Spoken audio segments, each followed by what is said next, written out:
This is really shocking. This is really shocking. This is really shocking. An open letter from Prophet Emmanuel Makandiwa to Apostle Talent Farai Chiwenga. Since I'm not the man who is being addressed in this letter, I'm going to let Apostle Chiwenga respond since he has been tagged in these letters that I received on my email. Zigo has received it and has made a response to that. Zimceleb have received it, and other bloggers that you are seeing on the screen that have got their email tagged. And since I don't want to respond because the issues that are being addressed there, they are addressing to Apostle Chiwenga. On another different platform, I could respond, but let the man who has been, the letter that has been addressed to him respond. If he doesn't, then I'll then come back and give you my response. But before I let you hear the letter, I'm selling this Microsoft Surface Go that you're seeing on the screen. It's going for 900 rands or $52. So if you want it, it's still brand new, sealed in the box. I bought a wrong one. So if you are looking for a Microsoft Go pad, a keyboard, Surface Go that you're seeing on the screen, please get in touch and I can get it to you. Whether you're in Harare or you are outside of Harare, you are in South Africa, please get in touch. This is for sale. Anyway, let's get into that letter. Obviously, I'm not the one who is reading the letter. I'll let AI read it for you, and please enjoy and you tell me what you think. My name is Emmanuel Makandiwa, a man you always prayed and wished that one day he would respond to you by mentioning your name, even desiring that I even insult you publicly, just to make you relevant. Well, let me say, God answers prayers in so many ways, and I hope this letter serves a purpose you so much desired for a greater part of your life. I have several reasons for not responding in video to your insults. The same reasons why even all the victims of your insults have not responded to you. However, I am responding to you now in writing simply to show you reasons why everyone has no interest in responding, and I realized I'm the only one generous enough to share in detail how the community views you. Personally, I understood the reasons behind your mental affliction, and not many people know this except for the signs they see on you. You know that you stopped taking your medication all in the name of faith, and you are aware that this is not an insult. Anyway, the first reason why I never responded in a period over a decade is that I am born again. And, you know, this is an experience you're yet to go through. Salvation should be the starting point. Then everything else in the Bible can be debated. What doctrine do you know?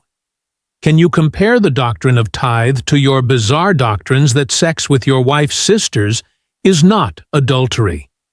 And sex with your boys is not homosexuality, because they are also at the same time girls like their mother is both. Do I personally have a doctrine like sleeping with any woman in search of a son-child is not adultery? Do I sleep with all my related widows simply to buy them groceries after the death of their husbands? Does assisting widows qualify you for sex? How many times did your late wife pack her bags and left based on these abusive doctrines, only for you to send your elders to negotiate and bring her back? By the way, your elders will soon face the wrath of the law due to such heinous acts of arranging underage girls for you, and even silencing them. Just watch the space. Secondly, in terms of debate, with only me you keep crying for, I understand you desire to sit and mingle with normal civilized people to sanitize your corrupted gene. But, unfortunately, you are not fit to sit at any gathering of people, even of average minds, except those in your church. In terms of theological certifications and qualifications, you are not qualified to argue with me in your entire lifetime. Unfortunately, you keep rejecting boys of your age that offer themselves to you for debate. Should the government decides to enact regulations that no church shall be led by an uneducated founder, your ministry becomes an illegal operation, and I would have bought all your few chairs on auction for my village choir. You may argue all you want that theological educational training has no bearing on a man's calling, but how many professionally trained pastors speak like you do? You not only show lack of training, but also show you were not raised properly. A simple presence of a parent will leave a child with a bit of values and respect for the elders. If not, then salvation should compensate for the child neglect.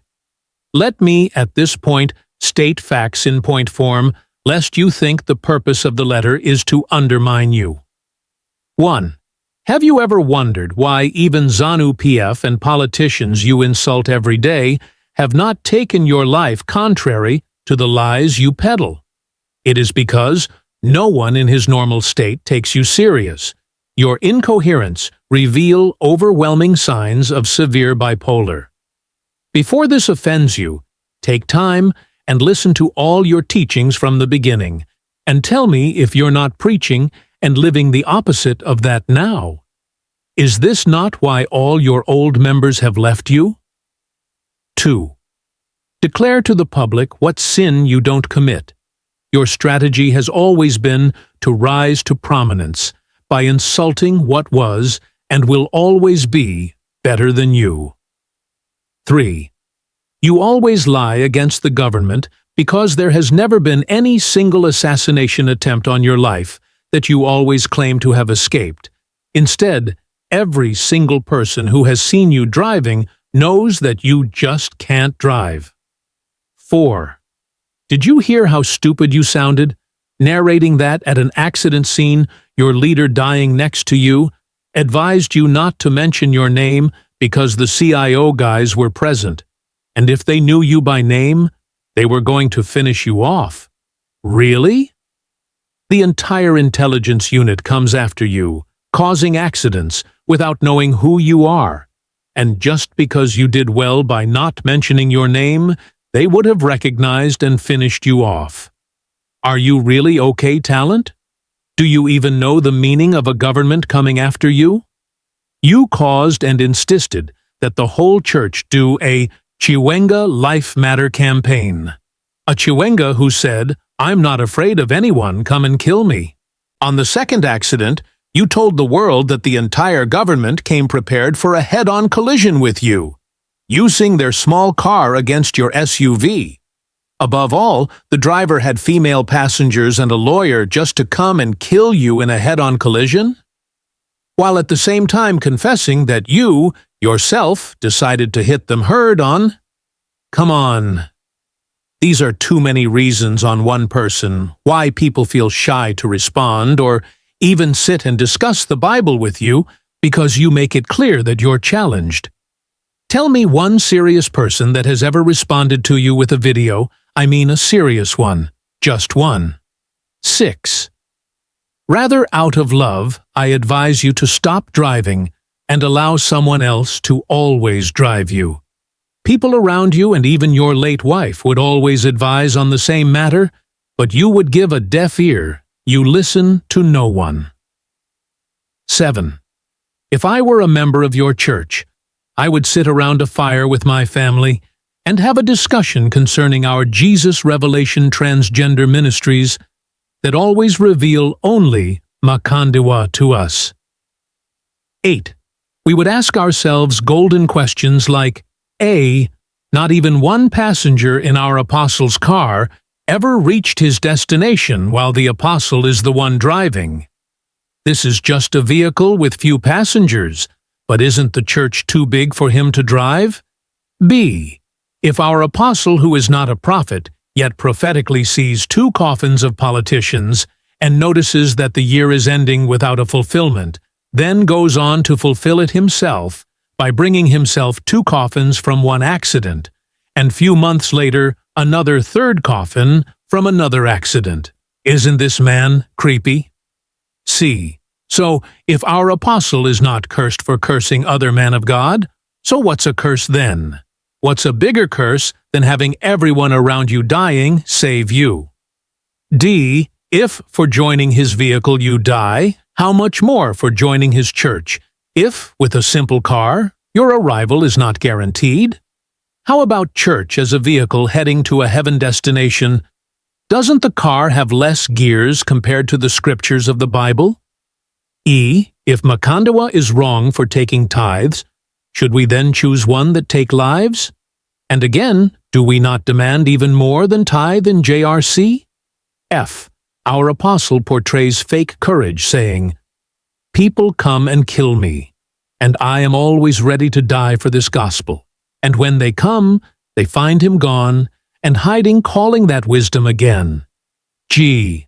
I would ask my children, are we safe? Can I start calling my beautiful daughter Brother Rejoice? H. Talent says, Makandiwa's followers are fools and stupid, yet Makandiwa would not sleep with his foolish church members in trying to verify their faith and honor for him. Who is stupid here in these two churches?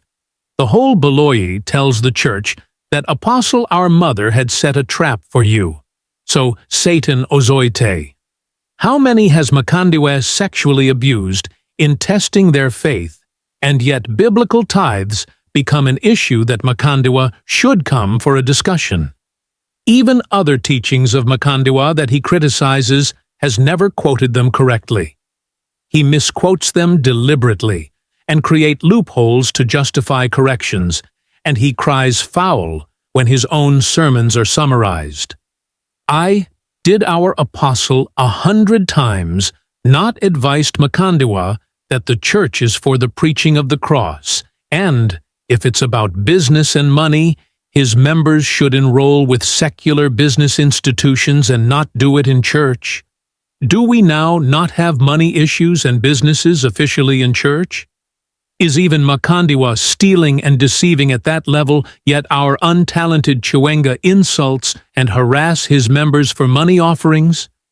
Who has a record of stealing here? Was our apostle twice not arrested during primary school and released on underage conditions? Was he not dismissed and asked to resign from RBZ as a postman for opening packages? Who is a thief here? Where else do they take money in church more than in Jesus Revelation Church? J. Who is more heretic, Makandiwa a real man, for calling himself a father, and our apostle, Talent, for being a transgender mother? We all know motherhood can be used in symbolic terms, but that's not the case with our apostle. We'll reveal more. K. When our mother apostle refuses to debate with a Seventh-day Adventist citing that its founder is a woman called Ellen G. White, and that a woman cannot preach, so is our mother a man? Is our man a mother? Was Ellen White not a mother preacher like our mother? What kind of a confused cult is this? We all know you can defeat the sad evangelist in a debate, as pit bull emotions are driven by their low IQ. Anyone smart should not debate scriptures with a man whose entire life is a violation of scripture. If Makandiwa will ever quote scriptures talking to you, he will not be doing it for you, but for the public. I wonder, my children, how did we, as members of Makandiwa, running in trying to save our money, ended up getting to where men are called mothers? Beautiful, innocent girls are declared brothers, and more than tithes demanded. Should even Makandiwa sit on the same chair with a man, woman, our mother, who is not his wife, and debate Bible doctrine? We don't think so. Our untalented have fully defined what cultism is all about. So Talent, I will keep writing and helping you when necessary, and I know you will come out as usual with your insults. So far, no one has ever mentioned your name, and you kept quiet. No matter how small the person is, which is a sign, you're not as strong as you portray.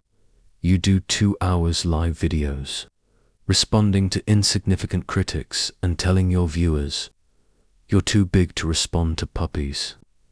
You are so fearful. You insult people to keep them away from discovering that you're too weak and feminine. You always cry foul at simple criticism, so when will you ever replace people like me? Quite for decades, just watching you contradicts yourself. Anyway, Ngoti Bufu, this time I will dedicate myself to helping you, my sister. I've done this not really caring much about you, but love for your innocent members. Your people deserve better if any of them escaped preachers like us. Why should they experience the worst in your church? They all have one question. Was Makandiwa not a saint after all? Was this not just an insult strategy to prominence? So far, you have revealed me to them, and it's time you get to Jesus now. If you think it's Jesus you're known for preaching, then only stopping taking alcohol and illegal drugs can help your situation. Ask people what you're known for. Take me out of your preaching and they forget you. You have no gospel, no debate about that. No moral standing to debate with me. You know no Bible. You're a danger to families, which man of God teaches that married to 4 wives at the same time can still be done in one marriage. Who thinks like that? Can such a man criticize spiritual fatherhood? Even us who started before you, we are yet to teach that a father in a home must have a big wooden chair with a rod, and he sits every day. Is this Sangoma stuff? You're just a control freak. Who teaches those things as doctrine?